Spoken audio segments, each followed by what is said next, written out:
Hello friends, welcome to success Mantra. मैं हूं मोनिका गुली और आपके लिए नेक्स्ट क्विज़ लेकर आई हूं। डेली ये क्विज़ रात को 9:30 बजे होता है।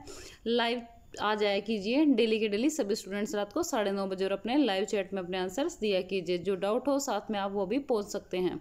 ओके, हमेशा की तरह सभी को बस 5 सेकंड का टाइम मिलेगा। तो चलिए स्टार्ट करते हैं। अमित्र घात के नाम से किसको जाना जाता था? अब बताइए किसको जाना जाता था इनमें से अमित्र घात के नाम से?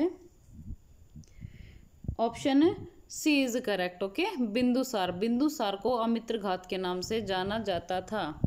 देखिए, वीडियो को आप शेयर कर दिया कीजिए। डेली इतनी मेहनत से मैं वीडियो बनाती हूँ और अभी आप अपने फ्रेंड्स में एटलीस्ट शेयर कर सकते हैं इसको। ओके, अपने फ्रेंड्स में शेयर कर दिया कीजिए। उन्हें भी बोलिए कि 20 क्वेश्चंस होते हैं और वीडियो सारी 15 मिनट की भी नहीं होती, तो वो भी लाइव आए और साथ साथ अपने आंसर्स दें। उनकी भी अच्छी खासी प्रैक्टिस हो जाया करेगी। ओके, चलिए सेकंड क्वेश्चन देख लेते हैं।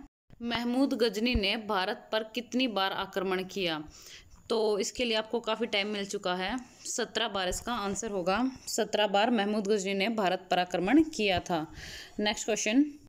स्वदेशी आंदोलन का विचार सर्वप्रथम कहाँ प्रस्तुत हुआ?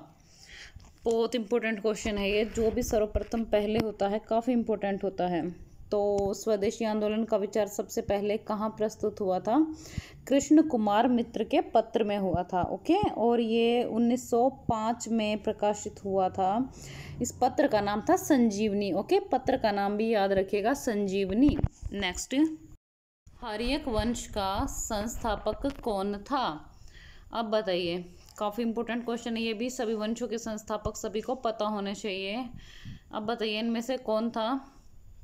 Option B is correct. Okay, Bimbisara. Bimbisara Haryanka वंश का संस्थापक था। मैंने आपको बताया था राजधानी। ओके, राजधानी भी सबको पता होनी चाहिए। कहाँ थी? राजगृह में थी। ओके, 2-3 दिन पहले ही मैंने आपको राजधानी बताई थी। नेक्स्ट है, येन्ना जलप्रपात किस नदी पर है? तो बताइए इनमें से किस नदी पर है? शरावती नदी, नर्मदा नदी, कावेरी नदी या गोकक नदी? दीजिए आंसर। तो इसका आंसर क्या होगा? ऑप्शन बी इज करेक्ट, यानी कि नर्मदा नदी। येन्ना जलप्रपात नर्मदा नदी पर है। बेरीनाग झील किस राज्य में है? अब बताइए किस राज्य में है बेरीनाग झील? जम्मू कश्मीर, उत्तराखंड, राजस्थान या आंध्र प्रदेश? दीजिए आंसर। 5 सेकंड का टाइम है बस। तो इसका आंसर क्या होगा? जम्मू कश्मीर। ओके, बेरीनाग झील जम्मू कश्मीर राज्य में है। Option A is correct. अब देखिए, जम्मू कश्मीर की कुछ और अन्य झीलें जो इंपॉर्टेंट है वो मैं आपको बता देती हूँ। मानसबल झील, शेषनाग झील, अनंतनाग झील और नागिन झील, ये सारी की सारी झीलें जम्मू कश्मीर में हैं। आप इसको इस तरीके से भी याद रख सकते हैं, जिनके पीछे नाग आता है या नागिन टाइप झील जो भी हैं वो सारी की सारी जम्मू कश्मीर में हैं। ओके, चलिए नेक्स्ट। उकाई परियोजना किस नदी पर है? अब बताइए उकाई परियोजना किस नदी पर है इनमें से? क्वेश्चन ये भी काफ़ी इंपॉर्टेंट है। परियोजनाएं पूछी जाती हैं पेपर में। तो फिलहाल इसका आंसर क्या होगा? ताप्ती नदी। ओके, उकाई परियोजना ताप्ती नदी पर है।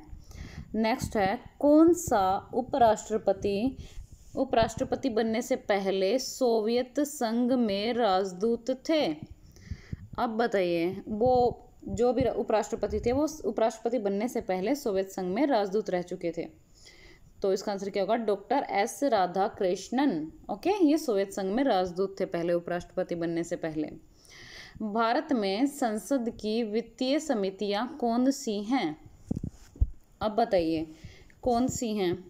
लोक लेखा समिति, प्राक्कलन समिति, लोक उपक्रम समिति या ये सभी? क्या होगा इसका answer? Option D is correct. Okay, उपरोक्त सभी, ये सारी की सारी ही संसद की वित्तीय समितियां हैं। पहली औद्योगिक क्रांति किस देश में हुई थी? अब बताइए क्या होगा इसका answer? Option D is correct. Okay, great Britain. पहली औद्योगिक क्रांति ग्रेट ब्रिटेन में हुई थी। क्वेश्चन ये भी काफ़ी इंपॉर्टेंट है। ज़्यादातर प्रीवियस ईयर के क्वेश्चंस हैं, इसलिए सारे के सारे ध्यान से कीजिएगा। और हाँ, जो पॉइंट्स मैं बताती हूँ वो काफ़ी इंपॉर्टेंट होते हैं। हर पॉइंट क्वेश्चन के साथ साथ जो भी मैं बताऊं ध्यान से सुना कीजिए। भारत में अंतर्राष्ट्रीय जलमार्ग के लिए प्रयोग की जाने वाली नदी कौन सी है? अब बताइए कौन सी नदी है? कि अंतर्राष्ट्रीय जलमार्ग के लिए तो नदियाँ यूज़ होती हैं, काफ़ी यूज़ होती हैं, लेकिन इसमें अंतस्थलीय भी आएगा। ओके, अंतस्थलीय मतलब अंतस्थलीय जलमार्ग के लिए प्रयोग की जाने वाली नदी। ओके, तो इसका आंसर क्या होगा? गंगा। ओके, गंगा नदी। चलिए नेक्स्ट है, राज्य कमेटी किससे संबंधित थी? तो बताइए राज्य कमेटी इनमें से किससे संबंधित थी? कृषि से, वृत्त उद्योगों से, लघु उद्योगों से या बैंकिंग से? दीजिए आंसर। तो ऑप्शन ए इज करेक्ट, यानी कि कृषि से संबंधित थी राज्य कमेटी। नेक्स्ट है, रेगिस्तान में बादल क्यों नहीं बरसते हैं? अब आपको पता है बादल तो हर जगह घूमते हैं, लेकिन वो रेगिस्तान में ही क्यों नहीं बरसते हैं? वहीं पर क्यों सूखा पड़ता है ज़्यादातर? तो उसका रीज़न क्या है? निम्न आर्द्रता। ओके, निम्न आर्द्रता के कारण रेगिस्तान में बादल बरसते ही नहीं हैं। नेक्स्ट है, प्रख्यात में प्रयुक्त उपसर्ग कौन सा है? पहले तो आपको पता होना चाहिए उपसर्ग प्रत्यय कौन से होते हैं। उपसर्ग जो आगे लगते हैं, शब्द का मीनिंग चेंज कर देते हैं आगे लगकर, और प्रत्यय वो जो पीछे लगकर शब्द का मीनिंग चेंज कर देते हैं। ओके, चलिए अभी फिलहाल प्रख्यात में प्रयुक्त उपसर्ग कौन सा है? तो इसका आंसर होगा option C. C is correct. Okay, प्र इसके आगे क्या लगा हुआ है? उपसर्ग लगा हुआ है। ओके, चलिए नेक्स्ट है, मुनीश्वर में कौन सी संधि है? अब बताइए कौन सी संधि है? वृद्धि संधि है, दीर्घ संधि है, गुण संधि है या अयादि संधि है? तो क्या होगा इसका आंसर? दीर्घ संधि। आप देखिए मुनीश्वर में दीर्घ संधि है। दीर्घ संधि क्यों है? मैंने आपको बताया था, जब भी कभी बड़े आ का डंडा, बड़ी ई की मात्रा, ओके, और बड़े ऊ की मात्रा आ जाए तो वहां पर हमेशा दीर्घ संधि होती है। ओके, ये ट्रिक है याद करने की। ये 99.9% आपकी सही बैठती है। अब देखिए न पे बड़ी की मात्रा ना, तो यहाँ पे दीर्घ संधि है। ओके, वैसे तो मैं आपको लर्न करा ही दूंगी, डेली की डेली आप प्रैक्टिस करेंगे। दीर्घ संधि मैं 2-3 दिन से आपकी डाल ही रही हूँ। आई होप सबको याद हो गए होंगी ये चीज़ें जो मैं बता रही हूँ। चलिए फिलहाल नेक्स्ट क्वेश्चन देख लेते हैं। चंद्रमौली में कौन सा समास है? अब बताइए। ऑप्शन ए बहुब्रीहि, बी कर्मधारय, सी द्विगु, डी द्वंद्व। अब बताइए कौन सा समास है? आई होप जो स्टूडेंट्स डेली क्विज अटेंड कर रहे हैं उनको समास क्लियर हो रहे हैं, याद हो रहे हैं उनको समास कौन सा किस में होता है। तो फिलहाल इसका आंसर क्या होगा? टाइम अप हो चुका है। बहुब्रीहि। अब देखिए बहुब्रीहि समास कौन सा होता है? जब दोनों ही पद प्रधान ना हो और एक तीसरे ही शब्द की ओर इशारा करें। ओके, तीसरा मीनिंग निकले। कुछ आप इस तरीके से शॉर्टकट में याद कर लीजिए बस। जब कोई शब्द दिया हुआ हो ना और उसका मीनिंग कुछ और निकलता हो, किसी और की तरफ इशारा करता हो, जैसे त्रिलोचन कल बताया था, शिव जी की तरफ इशारा कर रहा था, भगवान शंकर उनका मीनिंग निकल रहा था, तो बहुब्रीहि समास हो जाता है वहां पर जब मीनिंग कुछ और निकल रहा हो। और डेफिनेशन इसकी क्या है कि जब दोनों ही पद में से कोई पद प्रधान ना हो और एक तीसरे ही शब्द की ओर, तीसरे ही पद की ओर इशारा करे, तो वहां बहुब्रीहि समास होता है। पेपर में डेफिनेशन भी पूछ ली जाती है, इसलिए मैंने बताया। अब देखिए चंद्रमौली, चंद्र है मौली पे जिसके। ओके, आप देखिए शिवाजी के मस्तक पर आपको पता है चंद्र होता है, तो इसका मीनिंग क्या निकल रहा है? भगवान शिव। तो चंद्रमौली का मीनिंग क्या निकला? भगवान शिव। तो मीनिंग कुछ और निकला तो बहुब्रीहि समास हो गया। Synonym of destitute. Option A hateful, B needy, C lonely, D careless. दीजिए answer. Only 5 seconds you have.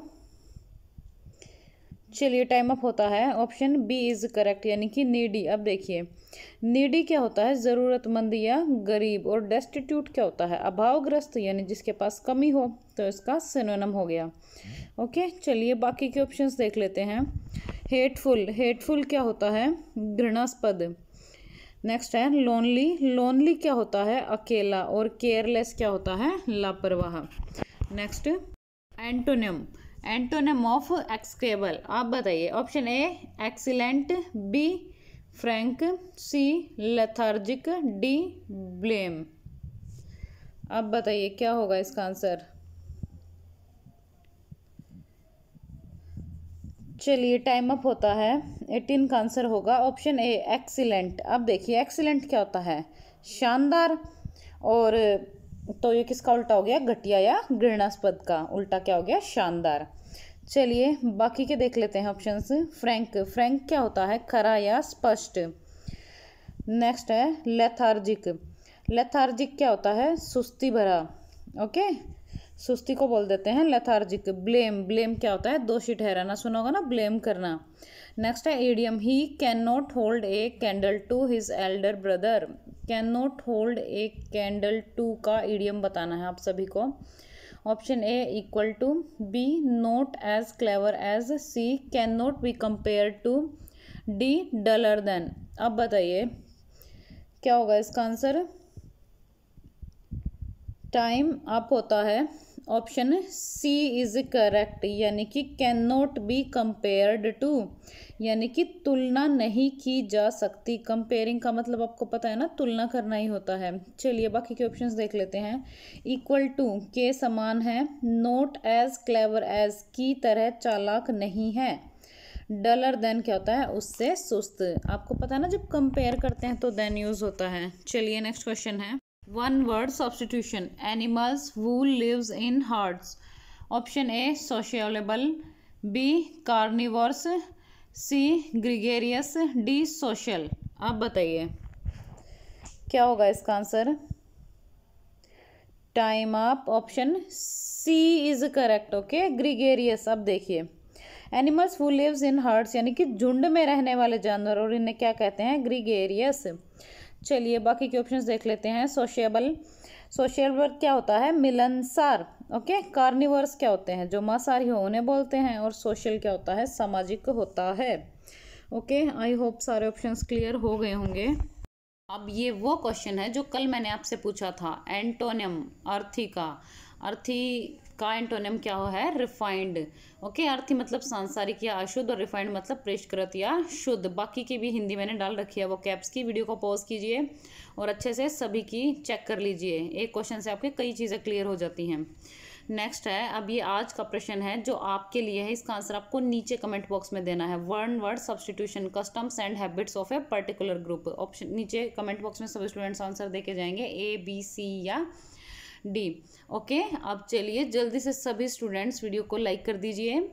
देखिए वीडियो को लाइक कर दिया कीजिए, और साथ में अच्छे अच्छे से कमेंट्स करके जाया कीजिए कि आपको वीडियो कैसी लगती है। कोई सुझाव हो तो आप वो भी दे सकते हैं। ओके, और हाँ, अगर किसी को प्रीवियस ईयर के क्वेश्चन करने हैं तो एनिमल हस्बेंड्री की प्रीवियस ईयर के कंप्लीट क्वेश्चंस मैंने ज़्यादातर क्वेश्चंस करा रखे हैं, आप प्लेलिस्ट में जाके चेक कर लीजिएगा। और जिसने चैनल को सब्सक्राइब नहीं किया है, चैनल को सब्सक्राइब कर लीजिए और बेल आइकन जरूर दबा लीजिए। डेली रात को 9:30 बजे एक क्विज होता है, तो डेली रात को 9:30 बजे लाइव आ जाया कीजिए और लाइव चैट में अपने आंसर्स दिया कीजिए। ओके, तो बेल आइकन ज़रूर दबा लेना नोटिफिकेशन के लिए। Thank you, bye bye, like share and subscribe. Thank you.